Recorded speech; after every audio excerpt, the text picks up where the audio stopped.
So what does a strain gauge look like? So let's look at the construction of a strain gauge. And it's pretty simple. We have a thin resistor. Okay, I'll put in the very thin in there. We'll come to that in a minute. We've got a foil on some sort of non-conductive backing. Somewhere around 25 to 70 microns. It does depend on the actual gauge type. Some are thinner, some are thicker. This will be considered a typical range. These sensors are bonded to a structure using some process that we will review very briefly. And this will accurately follow the structure's deformations, and it will give you a resistance change as the strain changes.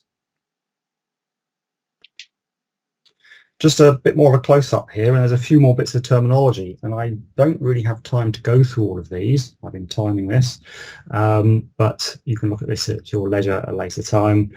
This just shows another close-up with some of the terminology. We have here the gauge length. So when we talk about a 6mm strain gauge, we mean that the length inside these end loops here is 6mm.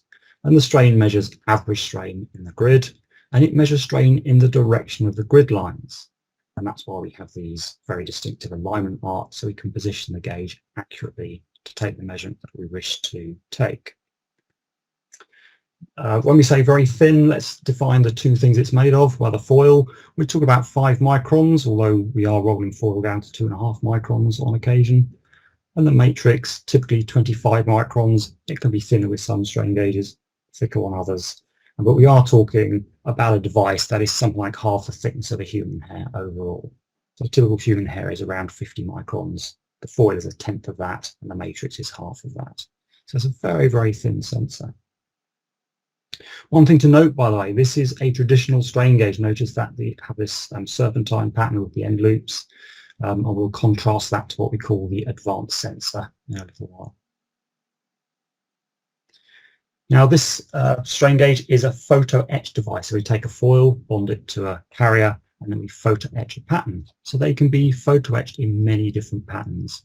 Now I've been saying for 30 years that we do 250,000 different types of strain gauge, and we produce new patterns, custom patterns every week. So it's certainly well over now 250,000 different patterns. We can have what's called a single linear strain gauge, designed to measure strain in one direction. We can measure torsion or shear, so you might want to do convert a drive shaft to torsion measurement for power output.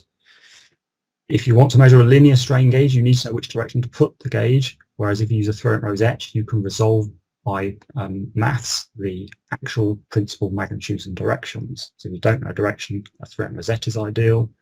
We have T-rosettes, great for material property testing that I'll mention a bit later on. And we also do residual stress gauges, where you drill a hole and measure the change of strain to the relief of stress, and then you can calculate the stress that was in the part before you drilled the hole. We also do a range of weldable strain gauges that we'll mention later, and the grid sizes can be anywhere from 0.2 millimeters up to over 100 millimeters. This is because a strain gauge is an averaging device. If we're working on concrete, we want to get an average strain in the concrete and not a local strain on or near one of the lumps of aggregate.